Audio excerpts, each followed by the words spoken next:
ஹர ஹர சங்கர, ஜெய ஜெய சங்கர, பெரியவா திருப்பாதம் சரணம். 48 நாள் கடுமையாக பிரம்மச்சரிய விரதம் இருந்து சபரிமலை நடந்தே போய் ஐயப்பனை தரிசனம் பண்ணால் அந்த பக்தனுக்கு என்ன மாதிரியான பலன் கிடைக்குமோ அந்த பலனை சபரிமலை போக முடியாத வீட்டில் இருக்கக்கூடிய 13 வயசுக்கு மேற்பட்ட 50 வயசுக்கு உட்பட்ட பெண்கள் வீட்டில் இருந்தே ஐயப்பனை வழிபட்டு அந்த பலனை அடைய முடியும். அப்படி அந்த பலனை தரக்கூடிய ஒரு எளிமையான வழிபாட்டையும் மந்திரத்தையும் ஐயப்பனோட முழு வரலாறையும் தான் இந்த பதிவில் பார்க்க போகிறோம். ஒரு முறை கேளுங்க, உங்களோட பிரச்சனை எதுவாக இருந்தாலும் தீர்க்கிற அதிசக்தி வாய்ந்த தெய்வம் ஐயப்பன். அது என்ன அப்படிங்கிறத இந்த பதிவில் பார்க்கலாம். வாங்க பதிவுக்குள்ளே போகலாம். கார்த்திகை மாதம் ஆரம்பிச்சிட்டாலே நம்ம எல்லாருக்கும் தெரியும், எங்கே பார்த்தாலும் சாமியே சரணம் ஐயப்பா அப்படிங்கிற கோஷத்தை நிறைய இடத்துல கேட்க முடியும். கோயில்கள் எப்பவுமே கூட்டம் இருக்கோ இல்லையோ, கார்த்திகை மாதத்திலிருந்து உங்களுக்கு தை முடிகிற வரைக்கும் கூட்டம் இருந்துக்கிட்டே இருக்கும். ஏன் அப்படின்னா எல்லா இடங்கள்லையும் ஐயப்ப பக்தர்கள் மாலையிட்டு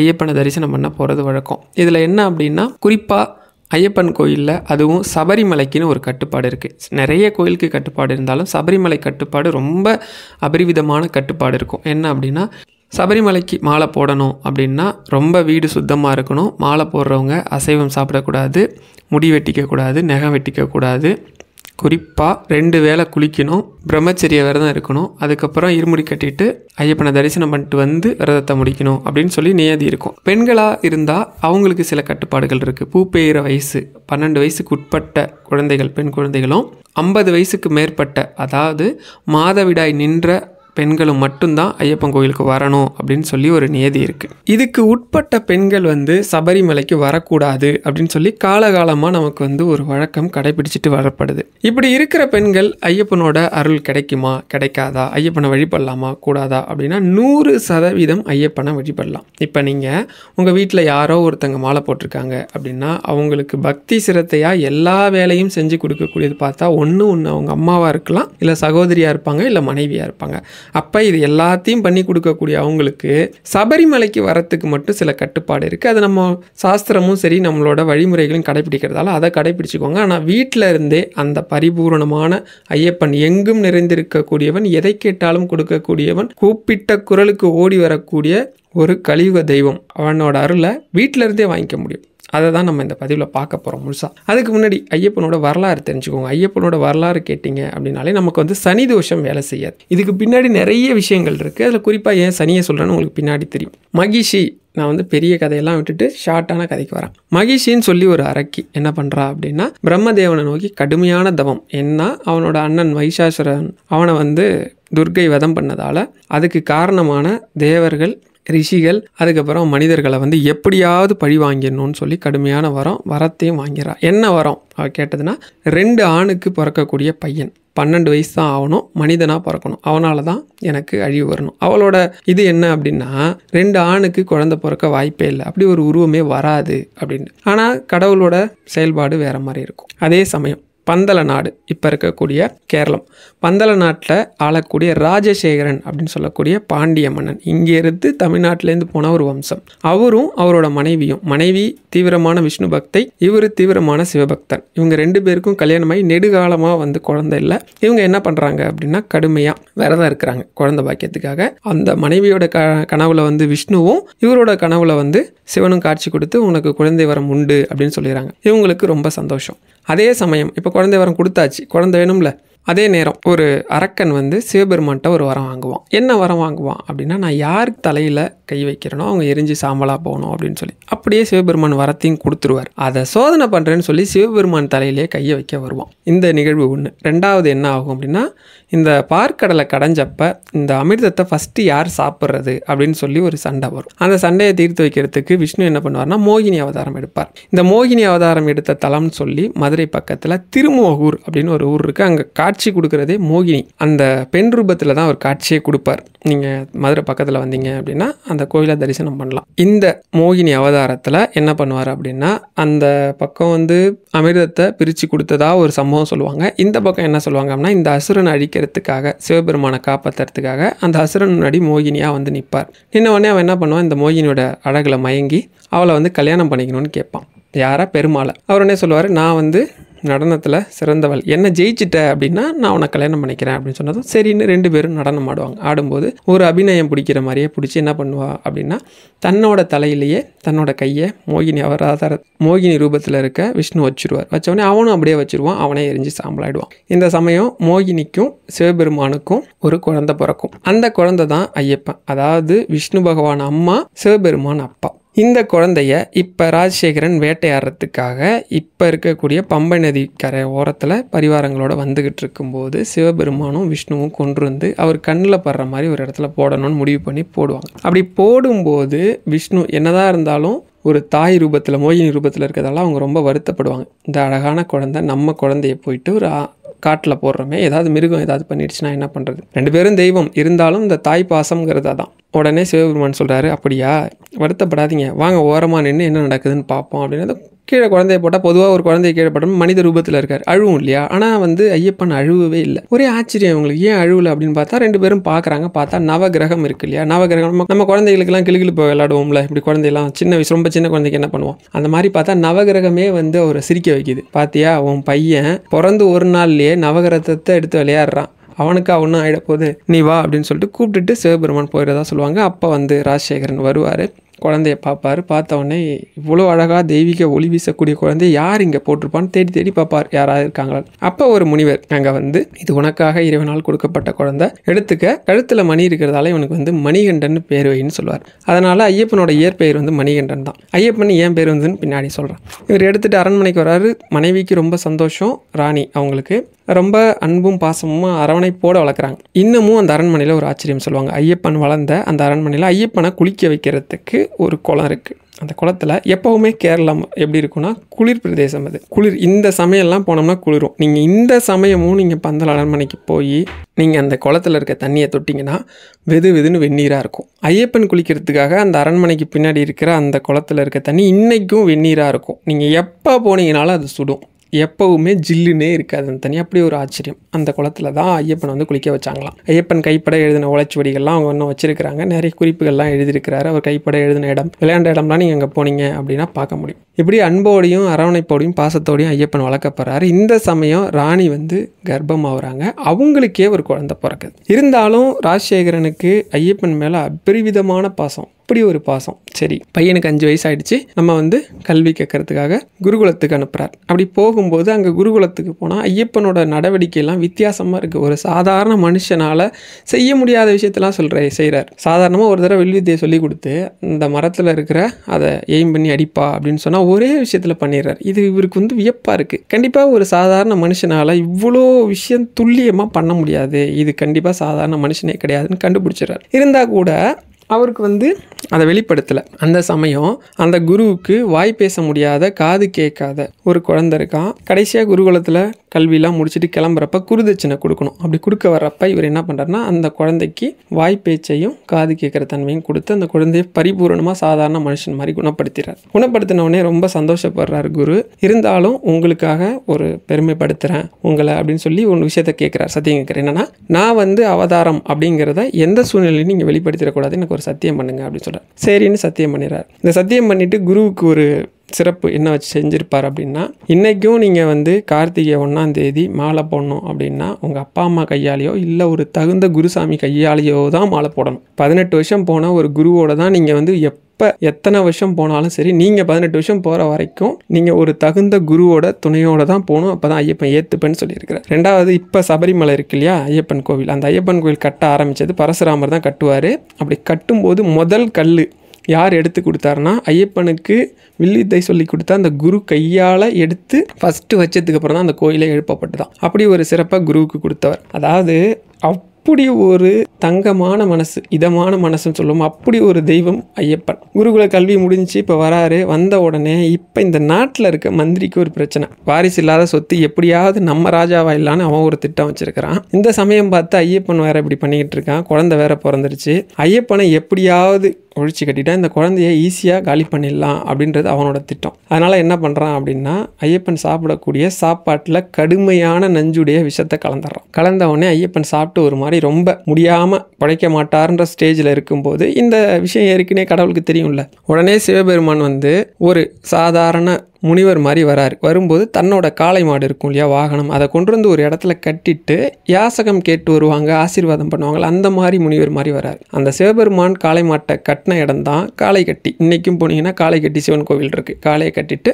பந்தல நாட்டுக்கு வராராம். வந்து சாப்பாடு கேட்டு சாப்பிட்டதுக்காக வீட்டில் இருக்கவங்களாம் ஆசீர்வாதம் பண்ணணும்ல, அப்படி ஆசீர்வாதம் பண்ணணும்னு சொல்லி கேட்கும்போது பந்தல ராஜா சொல்கிறாரு, என் பையன் முடியாமல் இருக்கிறாரு அப்படின்னதும் விபூதி போடுறாரு. உடனே அந்த விஷம் நீங்கிடுது, சரியாயிறார். என்ன பண்ணியும் தப்பிச்சிடுறாரு அப்படின்னு சொல்லிட்டு இந்த மந்திரி என்ன பண்ணுறான் அப்படின்னா ஒரு அழகான திட்டம் ராணி கூட சேர்ந்துக்கிட்டு பண்ணுறான். ராணியோட மனசை முதல்ல மாற்றுறான். உங்களுக்கும் ராஜாவுக்கும் பிறந்த உண்மையான வாரிசு இருக்கும்போது எங்கேயோ யாருக்கோ பிறந்த ஒரு குழந்தைக்கு ஏன் வந்து நம்ம ராஜ்யத்தை கொடுக்கணும்? அதனால் நீங்கள் ஏதாவது பண்ணி ஐயப்பனை வெளியில் அமுச்சிருங்க, இல்லை என்னமா பண்ணி நம்ம ராஜ்யத்தை நம்ம ராஜாவுக்கே இளவரசனுக்கே கொடுக்குற மாதிரி பண்ணுங்க அப்படின்னதும் என்னென்னமோ பண்ணி பார்க்குறாங்க. ராஜசேகரன் மனசு மாறுற மாதிரியே இல்லை.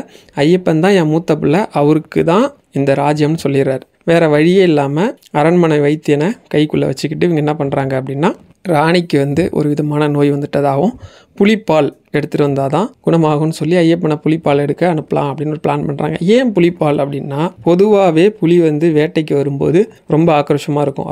அதுவும் வந்து குட்டி போட்ட புலி இருக்கு இல்லையா, ஒரு 10-20 புலி சேர்ந்தா என்ன ஆக்ரோஷம் இருக்குமோ அதை விட ரொம்ப ஆக்ரோஷமாக இருக்கும். அந்த புலிகிட்ட பால் எடுத்துகிட்டு வரதெல்லாம் அவ்வளோ சாதாரண விஷயம் கிடையாது, எடுத்துகிட்டே வர முடியாது. அதனால் எப்படியும் புலிப்பால் எடுக்க போனால் ஐயப்பனை புலி சாப்பிட்றோன்னு சொல்லி இவங்க ஒரு பிளான் பண்ணி அனுப்புகிறாங்க. ஐயப்பனும் சரின்ட்டு கிளம்புறாரு.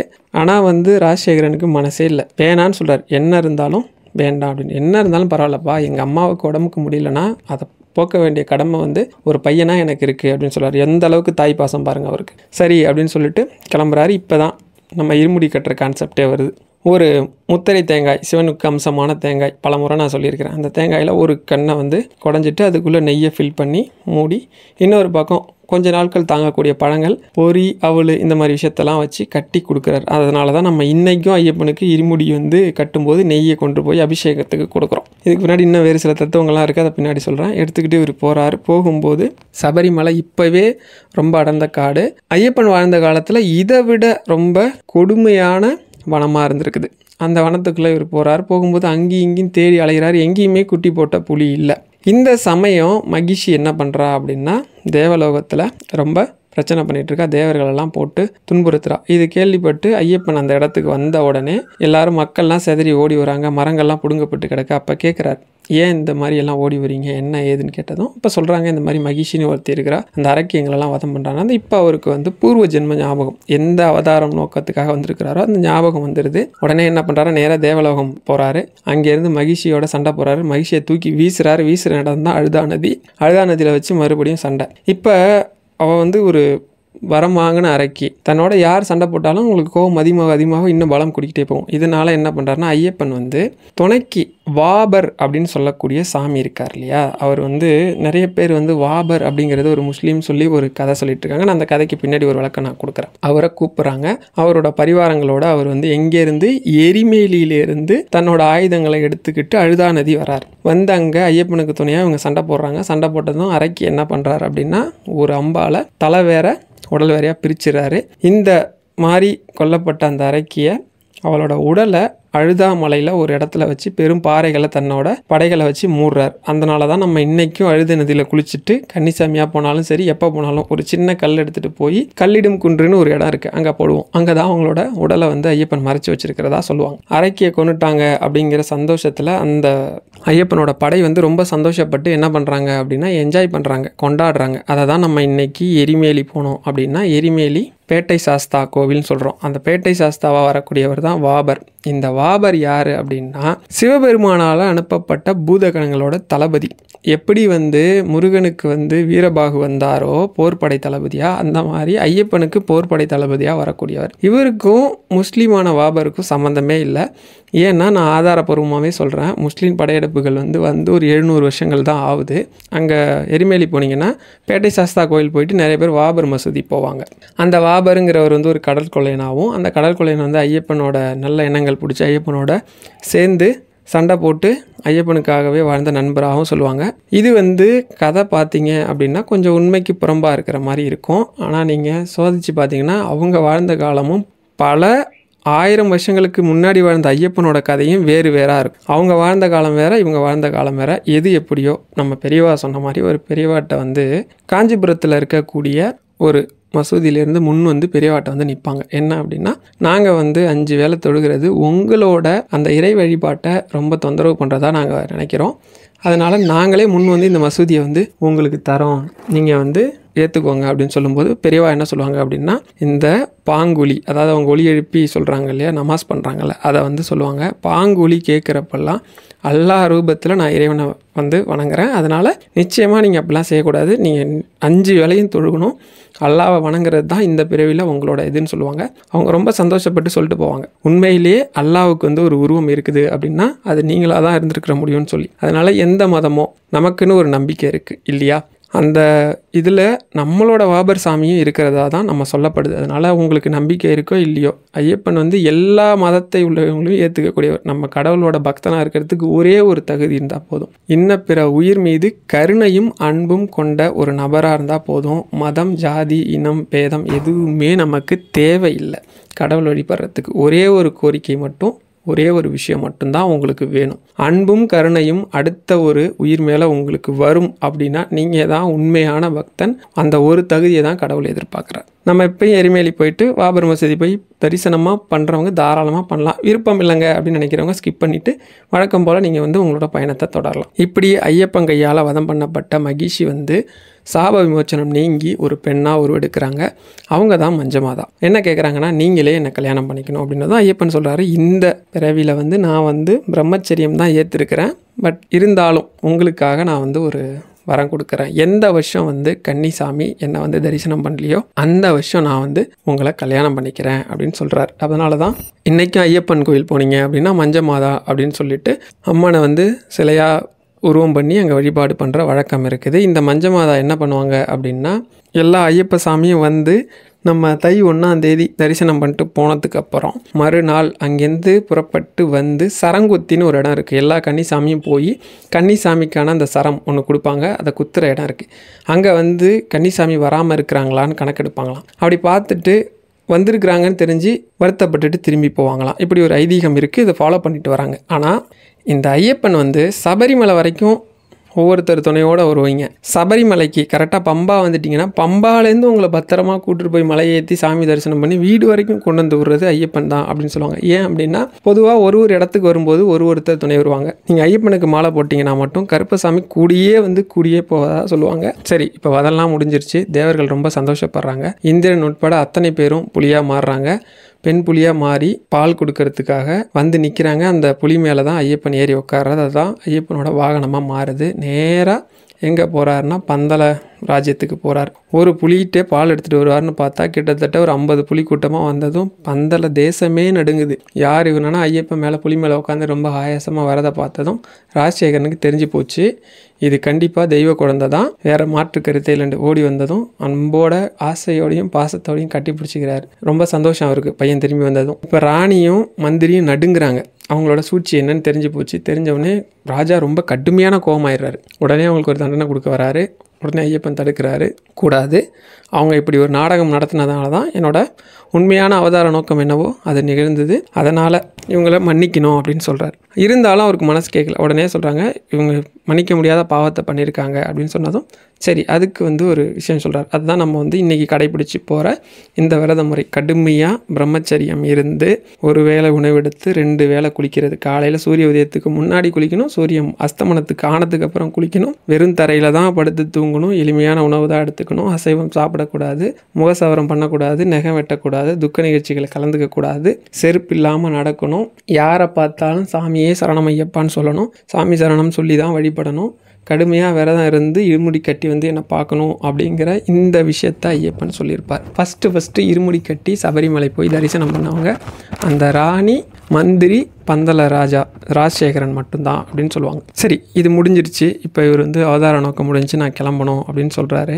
ராஜசேகரன் அவருக்கு வந்து விடுறதுக்கு மனசே இல்லை. இல்லைப்பா நீ என் கூட தான் இருக்குன்னு கேட்குறாரு. இல்லைப்பா நான் வந்த நோக்கம் முடிஞ்சு, அதனால் நான் போய் இந்த கலியுகத்தில் தவம் ஏற்ற போகிறேன் அப்படின்னு சொல்கிறாரு. அப்போ வந்து அவர் ஒரு விஷயத்த சொல்கிறார். என்னென்னா, நாட்டு மக்கள் ஒவ்வொருத்தரும் ஒரு துன்பத்தை அனுபவிக்கிறதுக்கு காரணம் என்னென்னா முன்ஜென்ம கர்மா தான். அந்த கர்மாவை வந்து இந்த ஜென்மத்தில் செயல்படுத்துறது சனி பகவான். இந்த சனி பகவானோட தாக்கத்துலேருந்து அவங்களை காப்பாற்றுறதுக்காக நான் கடுமையான தவம் இருக்க போகிறேன். யார் வந்து என்ன கேட்டாலும் அவங்கள துன்பத்தை போக்கி கேட்டதை கொடுப்பேன் அப்படின்னு சொல்கிறாரு. நீங்கள் கவனிச்சிங்கன்னா தெரியும், உங்களுக்கு ஒரு மனிதனுக்கு 7 சனியோ இல்லை சனியோட எந்த ஒரு தாக்கம் இருந்தாலும் பெரிய பணக்காரன் பிச்சைக்காரன் மாதிரி ஆகிடுவான். பஞ்சுமெத்தையில் படுத்திருந்தவனை விருந்தரையில் படுக்க வைக்கும். 5 ஸ்டார் ஹோட்டலில் சாப்பிட்டவனை கையேந்தி பவனில் அதுக்கு கூட காசு இல்லாமல் அலைய விடும். கடனே இல்லாமல் சொத்து வச்சுருந்தவன் ஒரு பிச்சைக்காரன் பரதேசி மாதிரி சுற்றுவான். நீங்கள் ஐயப்பனுக்கு மாலை போடுற எல்லாரும் நோட் பண்ணி பாருங்கள், எவ்வளோ பெரிய பணக்காரராக இருந்தாலும் பஞ்சுமெத்தையில் படுக்க முடியாது. இஷ்டப்பட்ட உணவை சாப்பிடவே முடியாது. எளிமையான உணவு தான் சாப்பிடணும். வெறும் தரையில் தான் படுக்கணும்.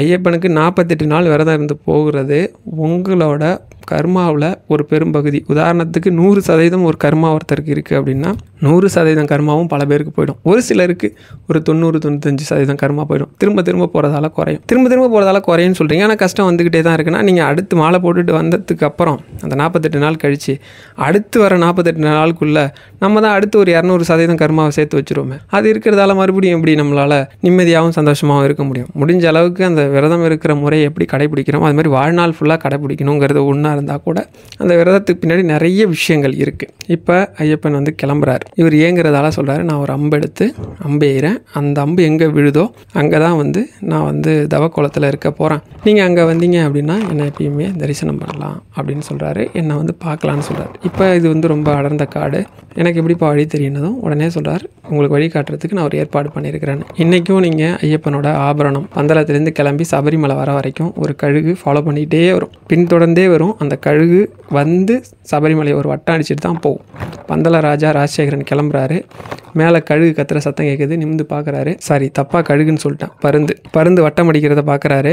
பருந்தையே பின்தொடர்ந்து போகிறாரு. இப்படி போகும்போது நீங்கள் கவனிச்சிங்கன்னா தெரியும், சபரிமலை நிறைய மலைகளை கடந்து போகணும். அப்படி போகும்போது ஐயா அப்பா எங்கேயா இருக்குன்னு கேட்டுகிட்டே போனாராம். அதை தான் வந்து ஐயப்பா அப்படின்னு ஒரு பேர் வந்ததாலும் ஐயங்களை போக்கும் அப்பன் அவன் அப்படிங்கிறதாலையும் கேட்டதை உடனே கொடுக்கக்கூடியன்றதுனாலையும் தான் அவருக்கு பேர் ஐயப்பன் அப்படின்னு வந்ததுன்னு சொல்லுவாங்க. இப்படி போய் அவர் தரிசனம் பண்ணும்போது ஒரு சமயம் அப்பா வர்றாரு அப்படின்னு தெரிஞ்சு அவர் எழுந்துக்க முற்பட்டதாகவும் அந்த சமயம் தன்னோட தலையில் இருக்கிற ஒரு பட்டு அங்கவஸ்திரத்தை கலட்டி வீசினாராம். கடவுள் எந்த காரணத்துக்கும் ஒரு சாதாரண மனிதனுக்கு மரியாதை கொடுக்கக்கூடாதுன்னு. அதனால தான் அவரோட கால்களை கட்டிட்டு இருக்கதா ஒரு கதை சொல்லுவாங்க. ஆனால் அதே பந்தள ராஜ்யத்தில் வந்த ஒரு அரசர் வந்து ஒரு குறிப்புலாம் எழுதியிருக்கிறார் யோகாசனம் பற்றி. அந்த யோகாசனத்தில் ஒன்று வருது. என்ன அப்படின்னா, அந்த யோகாசனம் என்ன அப்படின்னா யோக பட்டாசனா அப்படின்னு சொல்லுவாங்க. பட்டால இந்த நம்ம வந்து கால்களை கட்டிக்கிறது. பொதுவாக கைத்தால கட்டுறதே அதுதான் சொல்லுவாங்க. யோக பட்டாசனா அப்படின்னா கட்டிக்கிறது. ஒரு ஐயப்பன் உட்காந்துருக்கிற அந்த இது வந்து ஒரு அருமையான பொசிஷன். அப்படி உட்கார்ந்த நம்மளை மாதிரி சாதாரண மனுஷங்களால் ரொம்ப நேரம் உட்கார முடியாது. ஆனால் அதுக்கு 2 கால்களையும் சேர்த்து கட்டிக்கிட்டோம் அப்படின்னா முதுகெலும்பை 90 டிகிரி ஸ்ட்ரைட்டாக வச்சுக்கிட்டோம் அப்படின்னா பொதுவாக இந்த உடல் கிரகிக்கக்கூடிய அத்தனை ஆற்றலையும் கிரகிச்சிக்குமா இந்த பொசிஷனில் உட்காந்துருந்தா. 2வது, சாதாரணமாகவே ஒரு மனிதனுக்கு குண்டலி சக்தி எந்த ஒரு தவமும் பெரிய கஷ்டப்படாமலே மெதுவாக மேலேறி சகசிரம்னு சொல்லக்கூடிய இந்த தலைப்பகுதியை வந்து அடையும் அப்படின்னு சொல்கிறாங்க. இதை தான் ஐயப்பன் கடைப்பிடிக்கிறாராம். அறிவியல் பூர்வமாகவும் ஆதாரபூர்வமாகவும் ஐயப்பன் கால்கள் கட்டப்பட்டிருக்கிறதுக்கு பந்தளத்திலேயே இப்படி ஒரு யோகாசனம் இருக்குது, இந்த மாதிரி கட்டிக்கிற முறை இருக்குது அப்படின்னு சொல்லி அதுக்கு பின்னாடி வந்த ஒரு ராஜா குறிப்பாகவும் படமாகவும் வரைச்சிருக்கிறார். நான் வேணால் அந்த படத்தையும் உங்களுக்கு நான் இங்கே கொடுக்குறேன். அதுக்கப்புறம் இவங்க தரிசனம் பண்ணிட்டு அவர் போயிடுவார். ஐயப்பன் உட்காந்துருக்கிற அந்த கோலத்தை பற்றி சொல்லும்போது ஒரு விஷயத்த சொல்கிறேன். கையில் ஜின் முத்திரை வச்சுட்டு தான் ஐயப்பன் உட்காந்துருப்பார். இது யோக முத்திரைன்னு சொல்லுவாங்க பொதுவாக. ஆனால் ஐயப்பன் கோயில் நடை இருக்கு இல்லையா, நடை சாத்தும் போது ஐயப்பன் மேலே முழுக்க விபூதி அப்படியே கொட்டி அவர் கழுத்தில், அதாவது ஒரு ருத்ராட்சம் எப்பயுமே போட்டிருப்பார். கையில் தவம் பண்ணுறவங்க எல்லாருமே கையில் ஒரு ருத்ராட்சம் வச்சுருப்பாங்க. எந்த கையை வந்து முத்திரை பிடிக்கிறாங்களோ அந்த கையில் வந்து ருத்ராட்சம் போட்டிருப்பாங்க. அப்படி அவர் கையில் ஒரு ருத்ராட்சம் போட்டு ஐயப்பன் நடை அடைக்கிறதுக்கு முன்னாடி ஒரே ஒரு விளக்கில் முழுசாக எண்ணெய் ஊற்றி அந்த தீபத்தை மட்டும்தான் ஏற்றிருப்பாங்களாம். நீங்கள் நினச்சி பாருங்கள், ஐயப்பன் கோயில் எல்லா நாளமும் திறந்துருக்காது. ஒரு மாதத்துக்கு 5 நாள் தான் திறந்துருக்கும். கார்த்திகையில் மட்டும்தான் ஸ்பெஷல். அது 48 நாள் இடையில மூடி திறந்துட்டுருப்பாங்க. இந்த ஒரு மாதம் எரியக்கூடிய அளவுக்கு அது ஒன்றும் பெரிய விளக்கு கிடையாது, சின்ன விளக்கு தான், நார்மலாக இருக்கக்கூடிய விளக்கு தான். அதில் போடுற எண்ணெய் மிஞ்சி போனால் ஒரு 10 நாள் விளக்கு எரியறதுக்கு போதுமான எண்ணெயாக தான் இருக்கும். அப்படியே கடந்து போனால் கூட ஒரு 20 நாள் வச்சுக்கோங்க. ஆனால் அந்த நடையை மறுபடியும் அந்த பூஜை செய்யக்கூடிய தலைமை குரு வந்து திறப்பார் இல்லையா, திறக்கிற வரைக்கும் அந்த விளக்கு எரிஞ்சிட்ருக்கும். திறந்தவுடனே டப்புன்னு அந்த விளக்கு அப்படியே அணைஞ்சி மேலேருந்து போக வரும். 2வது, அதுவரை வலது கையில் போட்டிருந்த அந்த ருத்ராட்சம் பார்த்தீங்க அப்படின்னா அப்படியே வந்து மாறி இருக்குமா, விபூதி மேலேருந்து கொஞ்சம் கொஞ்சமாக கீழே கொட்டியிருக்குமா. இதுலேருந்து என்ன சொல்லப்படுது அப்படின்னா, இன்றைக்கும் ஐயப்பன் அங்கே இருக்கிறார். வர பக்தர்களுக்கு பரிபூரணமான அத்தனை விஷயத்தையும் கொடுக்குறார். நீங்கள் ஒன்றும் இல்லை, ஐயப்பனுக்கு கடுமையாக விரதம் இருந்து போனீங்கன்னா என்ன கேட்டாலும் கொடுப்பார். நான் நிறைய முறை அனுபவிச்சிருக்கேன். நம்ம நண்பர் ஒருத்தர் சொன்னதையே சொல்கிறேன், ஏன்னா என்னையே சொல்லிகிட்டு இருக்கீங்க அப்படின்னு நினைப்பீங்க. அவர் என்ன சொன்னார்னா, அவர் ஒரு சின்ன பையன்தான். அவருக்கு அரியர் இருந்தது. அரியர்லாம் கிட்டத்தட்ட 20 பேப்பர் எழுதணும். அவர் 20 பேப்பர் அரியர்னு சொன்னார். எப்படியாவது கிளியர் பண்ணணும்னு சொல்லிட்டு அவர் மாலை, அதுக்காக தான் ஒரு மாலையை போட்டிருக்கிறார். பார்த்தீங்கன்னா கொரோனா வந்துருச்சு. கொரோனாவில் எல்லாருமே ஆல் பாஸ். அடுத்து 2வது, இப்போ வீட்டில் எல்லோரும் படித்து முடிச்சதுக்கப்புறம் வேலைக்கு போக சொல்லுவாங்க இல்லையா, இவருக்கும் வேலைக்கு போக வேண்டிய நிர்பந்தம். இப்போ இங்கே எங்கேயோ போய் பார்த்தாரு, ஒன்றும் முயற்சி பண்ண முடியல. பழைய சில தொழிலாம் அவருக்கு தெரியும். இப்போ என்ன பண்ணுறாரு, 2வது முறை மாலை போட்டு போகும்போது வீட்டில் இருக்க கடன் அடையணும், எனக்கு ஒரு நல்ல ஒரு தொழில் அமையணும் அப்படின்னு சொல்லி இப்போ என்ன பண்ணுறாரு அப்படின்னா, கடன்லாம் அடைஞ்சிச்சு. கற்பூரம் தயாரிக்கிற அந்த ஒரு சின்னதாக தொழிற்சாலை மாதிரி வச்சுருக்கிறார். நல்லா தான் சம்பாதிக்கிறார். இதை என்ன சொல்கிறேன் அப்படின்னா, கடுமையாக ஐயப்பனுக்கு விரதம் இருந்து ஆண்களால் போயிட முடியும், குறிப்பிட்ட வயசுக்கு மேலே பெண்களால் போயிட முடியும். ஆனால் இந்த 13 வயசுலேருந்து இந்த 13 வயசுலேருந்து 50 வயசுக்கு உட்பட்ட பெண்களால் சபரிமலைக்கு போக முடியாது. இவங்க இந்த பரிபூரணமான ஐயப்பனோட அருளை எப்படி அடையிறது, இதான் நம்ம தமிழ்நிலையிலே வச்சுருக்கிறோம். முதல்ல ஒரு விஷயம் தெரிஞ்சுக்கிங்க, ஐயப்பன் கோயிலுக்கு யாராவது போகிறாங்க அப்படின்னா, உங்கள் நண்பர்களோ உறவினர்களோ போகிறாங்கன்னா, நீங்கள் விரதம் இருந்து நெய் தேங்காய் கொடுக்கலாம். நெய் தேங்காய்னா எப்படி அவங்க விரதம் இருந்து நெய்யை ஃபில் பண்ணிட்டு போகிறாங்களோ அதே மாதிரி நெய் தேங்காய் எடுத்துகிட்டு போகிற ஒரு வழக்கம் இருக்குது. நான் என் கூட வேலை பார்த்தா 3 பெண்களுக்காக எடுத்துகிட்டு போனேன். எப்படி எடுத்துகிட்டு போனேன்னா, முதல்ல ஒருத்தங்க அவங்களுக்கு கல்யாணம் ஆகணும், நிறைய தோஷம் இருக்குலாம் சொல்கிறாங்க அப்படின்னு கேட்டாங்க. அவங்கள்ட்ட சொன்னேன், நான் 3 வருஷம் எனக்கு தொடர்ந்து கொடுங்க, அதுக்கு கம்மியாக கொடுக்கக்கூடாது அப்படின்னு சொன்னேன். ஆனால் அவங்களுக்கு 1 வருஷம் வருஷம் கொடுத்தப்பே நல்ல வரன் அமைஞ்சிச்சு, எனக்கு கல்யாணம் ஆகிடுச்சு. 2வதாக ஒருத்தங்க என்ன கொடுத்தாங்க அப்படின்னா, அவங்களுக்கு ஃபஸ்ட்டு பொண்ணு, 2வது எனக்கு பையன் வேணும்னு கேட்டு கொடுத்தாங்க. அதே மாதிரி அவங்களுக்கு பையனும் பிறந்துட்டான். 3வதாக கொடுத்தவங்க என்ன சொன்னாங்க அப்படின்னா, நான் ஒருத்தரை விரும்பிட்டு இருக்கேன், எனக்கு அவரோட கல்யாணம் ஆகணும்னு கேட்டாங்க. வீட்டை அவங்க கல்யாணம் பண்ணுற சூழ்நிலையில் இருந்தாங்க. பட் வீடும் ஒத்துக்கிட்டாங்க, இவங்க வீடும் ஒத்துக்கிட்டு அவங்களுக்கும் கல்யாணம் ஆகிடுச்சு. நீங்கள் முழுசாக விரதம் இருக்கணும். என்ன முழுசாக விரதம் இருக்கணும் அப்படின்னா, ஒரு 5 நாள் உங்களுக்கு அந்த மாதவிடாய் சுழற்சி எப்படின்னு பாருங்கள், எந்த டேட்டு உங்களுக்கு டேட்ஸ் வரும் அப்படிங்கிறத கவுண்ட் பண்ணிக்கிங்க. அதுக்கு அடுத்தோ இல்லை அதுக்கு முன்னாடியோ பார்த்துக்கோங்க. நீங்கள் யார்கிட்ட நெய் தேங்காய் கொடுக்க போகிறீங்களோ அவங்க எப்போ சபரிமலை போகிறாங்க, இருமுடி கட்டிங்கிறத கணக்கு வச்சுக்கோங்க. ஒன்றும் கிடையாது, சிம்பிளாக இப்போ அவங்க 30ஆம் தேதி போகிறாங்கன்னு வச்சுக்கோங்களேன். நீங்கள் ஒரு 7 நாள் இல்லை 5 நாள் விரதம் இருக்கணும். எப்படி விரதம் இருக்கணும்னா, அசைவம் சாப்பிடக்கூடாது, பாயில் படுக்கக்கூடாது. நீங்கள் காலையில் எழுந்து எப்பயும் போல் பெண்கள் ரொம்ப ஏர்லரியாக குளிக்கணும் அப்படின்னு இல்லை. நீங்கள் ஒரு 6 மணிக்கு முன்னாடி குளித்தா போதும். குளிச்சுட்டு ஒரு வேளை விரதமாக இருக்கணும், ஒரு வேளை சாப்பிடக்கூடாது. ஒன்று காலை சாப்பாடாக இருக்கலாம், இல்லை மத்தியானம் சாப்பாடாக இருக்கலாம். நிறைய பேர் என்ன பண்ணுவாங்க அப்படின்னா, மத்தியானம் மட்டும் சாப்பிடுவாங்க, நைட்டு சாப்பிட மாட்டாங்க, காலையில் சாப்பிட மாட்டாங்க. அப்படி கூட நீங்கள் இருக்கலாம். அப்படி இருந்து உங்கள் கையால் அவங்க இருமுடி கட்டுற நாளைக்கு போயிட்டு அந்த எக்ஸ்ட்ரா நெய் தேங்காவுக்கு அவங்க கொஞ்சம் சார்ஜ் பண்ணுவாங்கன்னு நினைக்கிற அமௌண்ட்டு. நாங்களாம் கோயில் போகும்போது வேணான்னு சொல்லிட்டோம். ஆனால் கோவிலில் கணக்கெடுப்பாங்க. அவங்க வாங்கினாங்க அமௌண்ட். அவங்கள்ட்ட போய் உங்கள் கையாலே உங்கள்கிட்ட நெய் தேங்காய் கொடுப்பாங்க. நீங்களே அவங்க ஐயப்பனுக்கு ஃபில் பண்ணுற நெய் வச்சுருப்பாங்க. உங்கள் கையாலே உங்கள் பிரார்த்தனை என்னவோ அதை மனசில் நினச்சிக்கிட்டு அந்த தேங்காய் ஃபுல்லாக நெய்யை ஃபில் பண்ணி அதை கொடுத்தீங்க அப்படின்னா அவங்க அதை யார் உங்களுக்காக நெய் தேங்காய் எடுத்துகிட்டு போகிறாங்கன்னு சொல்லுவாங்க. அவங்களோட இருமுடியிலேயே வச்சு கொடுத்து அவங்க ஐயப்பன் கோயில் போய் ஐயப்பனுக்கு நெய் அபிஷேகம் பண்ணிவிட்டு கொண்டு உங்கள்கிட்ட நெய் கொடுப்பாங்க. அந்த நெய்யில் நீங்கள் பொங்கலோ இல்லை என்னமோ செஞ்சு சாப்பிட்டா போதும். ஆனால் எந்த காரணம் கொண்டோ அந்த நெய்யை அசைவத்துக்கு பயன்படுத்திடக்கூடாது. நிறைய பேர் பண்ணுறது அப்படின்னா, நெய் கொடுத்தா நிறைய பேர் என்னென்னமோ பண்ணிகிட்ருக்காங்க. அது மிகப்பெரிய பாவத்தை தான் உங்களுக்கு கொடுக்கும். இது ஒரு முறை. சில பேர் நெய் தேங்காய் வாங்கிட்டு போக மாட்றாங்க சார். என்ன பண்ணுறதுன்னா, எல்லா கோயில்லையும் வாங்குவாங்க. நீங்கள் போய் கோவிலில் கேட்டாலே அவங்களே சொல்லுவாங்க, நிறைய கோவிலில் நெய் தேங்காய் எக்ஸ்ட்ரா கொடுக்கணும் அப்படின்னா. இல்லை உங்கள் சொந்தக்காரங்க போகிறாங்க, ஃப்ரெண்ட்ஸ் போகிறாங்கன்னா பிரச்சனை இல்லை, அவங்கள்ட்ட சொன்னாலே போதும். நிச்சயமாக இருமுடி கட்டுற அன்னைக்கு நீங்கள் போய் உங்கள் கையால் அந்த தேங்காயில் நெய்யை ஃபில் பண்ணி கொடுக்கணும். இது மட்டும் போதும். விரதம் இருக்கிறது கண்டிப்பாக விரதம் இருக்கணும். இல்லை சார் அந்த மாதிரி இல்லை அப்படின்னா, சிம்பிளாக இன்னொரு வழி சொல்கிறேன் உங்களுக்கு. ஒரு 11 நாள் உங்கள் மாதவிடாய் ஆன நாட்கள் தாண்டி 5 நாள் கழித்து ஒரு 11 நாள் இல்லை 7, 5 இந்த மாதிரி ஒத்தப்படையில் வரக்கூடிய நாட்களை தேர்ந்தெடுத்து நீங்களே வீட்டில் விரதம் இருக்கலாம். எப்படி விரதம் இருக்கலாம்னா, ஐயப்பனை நினச்சி உங்களோட ஏதோ ஒரு கோரிக்கை சரியாகணும்னு ஏதோ ஒரு ஐயப்பன் கோயிலுக்கோ இல்லை ஏதோ ஒரு கோவிலுக்கு தினமும் காலையில் போயிட்டு குளிச்சுட்டு மேலே சொன்ன மாதிரி தான் தரிசனம் பண்ணிட்டு சாமியே சரணம் ஐயப்பான்னு உங்களால் எவ்வளோ நேரம் சொல்ல முடியுமோ மனசால் சொல்லி சன்னதி முன்னாடி சொல்லி பிரார்த்தனை பண்ணிக்கணும். இல்லை அப்படின்னா ஐயப்பனோட 108 சரணம் இருக்கும். அன்னதான பிரபு, ஆபத் வந்தவன் அப்படின்லாம் இருக்கும். அது எல்லாத்தையும் 108 வரும், தமிழில் தான் இருக்கும். சொல்லி பிரார்த்தனை பண்ணிக்கிட்டு எனக்கு இந்த விஷயத்தை செஞ்சு கொடுன்னு கேட்டிங்கனாலே செஞ்சு கொடுப்பாரு. ஏன்னா அவங்க அம்மாவுக்காக உயிரை கொல்லக்கூடிய புலிக்கிட்டே போய் பால் எடுத்துகிட்டு வந்தவர் ஐயப்பன். ரெண்டாவது, ஐயப்பனுக்கு நம்ம பொறி எடுத்துகிட்டு போவோம். இப்போ வந்து ஒரு பக்கம் வந்து நெய் எல்லாம் இது பண்ணாலும் இன்னொரு பக்கம் பொறி போட்டு எடுத்துகிட்டு போவாங்க. எதுக்கு பொறி போட்டு எடுத்துகிட்டு போகிறாங்க அப்படின்னா, ஐயப்பன் காட்டில் இருக்கிறப்ப எல்லா தின்பண்டமும் காலி ஆகிடும். அப்போ தூரத்தில் ஒரு குடிசையில் விளக்கெரிஞ்சிட்ருக்கோம், அதை பார்ப்பாரு. அங்கே போனோடனே அது வந்து காட்டில் இருக்கக்கூடிய நபர்கள் அவங்க வந்து சொல்லுவாங்க, சாப்பிட்றதுக்கு எங்ககிட்ட கம்மங்கூழ் தான் இருக்குதுன்னு சொல்லி ஐயப்பனோட பசியை போக்குறதுக்காக அவரை பார்த்ததுமே ஒரு பேரானந்தம் இவங்களுக்கு. இவங்க சாப்பிட இருந்த கம்மங்கூழை அவருக்கு கொடுப்பாங்க. அவர் வேணான்னு எவ்வளவோ சொல்லி நீங்கள் சாப்பிட்டு தான் ஆகணும்னு அன்பால் கட்டளை போடுவாங்க. அதனால் வேறு வழி இல்லாமல் அவரும் சாப்பிட்டுட்டு இந்த கம்மங்கூழுக்கு ஈடாக உங்களுக்கு என்ன வேணும்னு கேட்பாங்க. ஐயப்பன் கேட்டவொடனே அவங்க சொல்லுவாங்க, எப்போ யார் வந்து கேட்டாலும் இல்லைன்னு சொல்லாமல் தான தர்மம் பண்ணுற அளவுக்கு இது வேணும் அப்படின்னு கேட்டதும் ரொம்ப சந்தோஷப்படுவார். நான் கேட்குறேன், என்கிட்ட என்ன வர வேணால் கேட்டிருக்கலாம், ஆனால் நீங்கள் இப்படி ஒரு வார்த்தை கேட்டிங்கன்னு சொல்லி ஒரு பட்டயம் எடுத்து எழுதுகிறார். என்ன அப்படின்னா, அந்த கம்மங்கூழ் கொடுத்த அந்த தம்பதியை வந்து கம்மங்குடி, இந்த சந்ததிக்கு இந்த ஐயப்பன் அடிமைன்னு எழுதி கொடுத்தாராம். இன்றைக்கும் கம்மங்குடி அந்த நபர்கள் இருக்காங்க.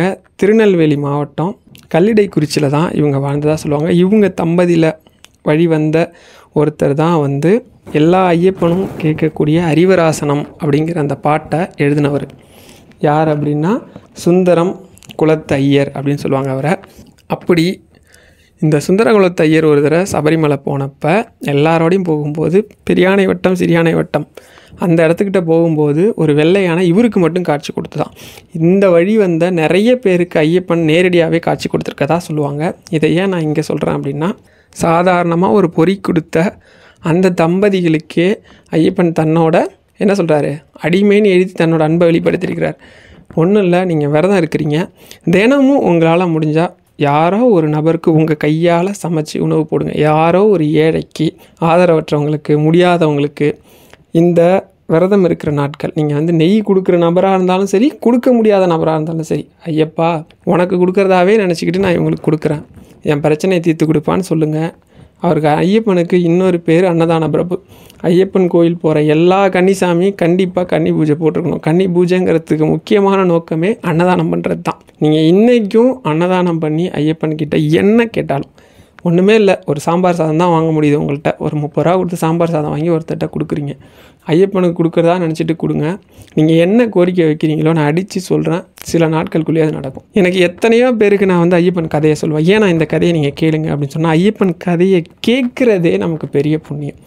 எப்போவுமே ஒரு தெய்வத்தோட கதையை நம்ம கேட்குறது நமக்கு மிகப்பெரிய புண்ணியம். பொதுவாக கேட்குறது சொல்கிறது, நான் ஏன் மறுபடியும் நம்ம சேனலில் கதைகள் நிறையா சொல்கிறேன், கடவுளை பற்றி சொல்கிறேன்னா ஒரு பெரிய புண்ணியம் சேரட்டும் அப்படிங்கிறதுக்காக தான். கடைசியாக வந்து பார்த்திங்கன்னா, எதுவுமே முடியாத நபராக இருந்தால் கூட ஏதோ ஒரு கோவில் போய் அங்கே அன்னதானத்துக்கு வந்து உங்களால் முடிஞ்ச தொகை, கண்டிப்பாக ஐயப்பன் கோயிலில் வந்து அன்னதானம் போடுவாங்க. அந்த அன்னதானத்துக்கு இவ்வளோன்னு கேட்பாங்க. உங்களால் முடிஞ்ச ஒரு 100 50 கொடுத்து கூட பிரார்த்தனை பண்ணிக்கோங்க. ஏன் அன்னதானம் சொல்கிறேன்னா, அன்னதானத்துக்கு அவ்வளோ சிறப்பு இருக்குது. ஐயப்பனை மனசால நினச்சி நீங்கள் கொடுக்குற அன்னதானம், நீங்கள் என்ன கேட்டாலும் ஐயப்பன் கொடுப்பார். பொதுவாக இந்த பெண்கள் கோயில் போகலாமா போகக்கூடாதா அந்த மாதிரி கருத்துக்கள்லாம் இல்லை. ஐயப்பன் எல்லாருக்குமான தெய்வம், எல்லாருமே வழிபடலாம்.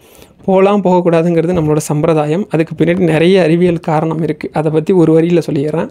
பொதுவாக அந்த 18 படி நம்ம ஏறும்போது ஒரு விதமான மாற்றம் வரும். அது இல்லாமல் ஐயப்பன் இருக்கக்கூடிய அந்த இடமே ஒரு அபரிவிதமான சக்தி உடைய இடம். அந்த இடத்துக்கு போகும்போது ஒரு குறிப்பிட்ட வயதுள்ள பெண்கள் போகும்போது சில உடலில் சில மாற்றங்கள் நிகழும். அந்த மாற்றங்களை தாங்கக்கூடிய சக்தி எல்லாருக்கும் கிடையாது.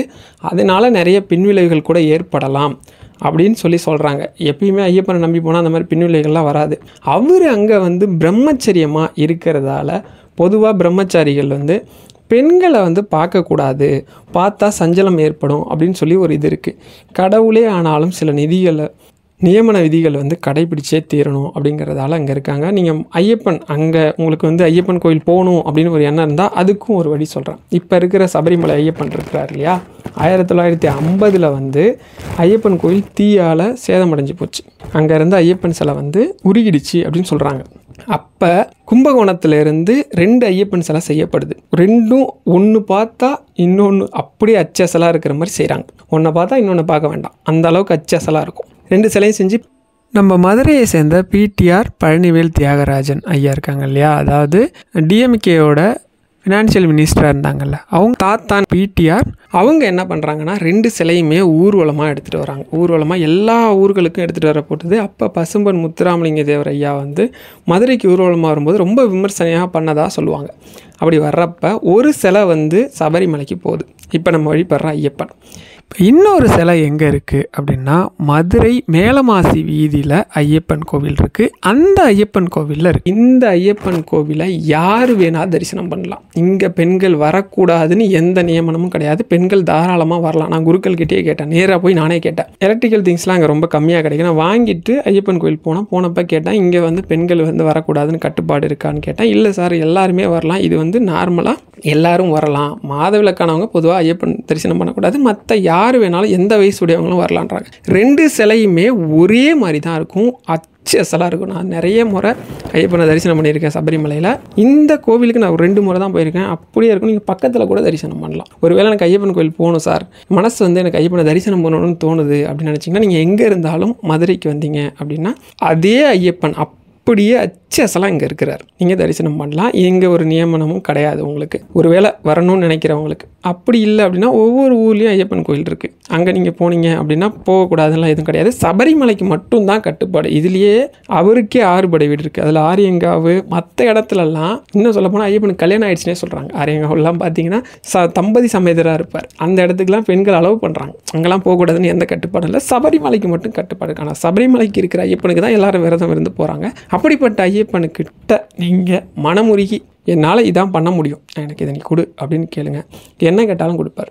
ஐயப்பன் மட்டும் ரொம்ப ஒரு கனிவான, எப்படி சொல்கிறது, உங்களுக்கு குழந்தை மனசுன்னு சொல்லுவோம் பார்த்தீங்களா, அப்படி ஒருத்தர். நான் அதை தான் சொல்லுவேன். விநாயகர் வழிபாடாக இருக்கட்டும், முருகன் வழிபாடாக இருக்கட்டும், ஐயப்பன் வழிபாடாக இருக்கட்டும், அவங்க எல்லாருமே ரொம்ப கனிவானவங்க. ஈஸியாக நீங்கள் ஒரு விஷயத்தை வாங்கலாம். இப்போ வந்து சிவபெருமான் வழிபாடும் பெருமாள் வழிபாடுக்கும் நிறைய ஆகம விதி நியம விதிலாம் இருக்குது. ஆனால் அவங்கள கூட நீங்கள் அன்பு அப்படிங்கிற அந்த ஒரு விஷயத்தால் ஈஸியாக அணுகிட முடியும்.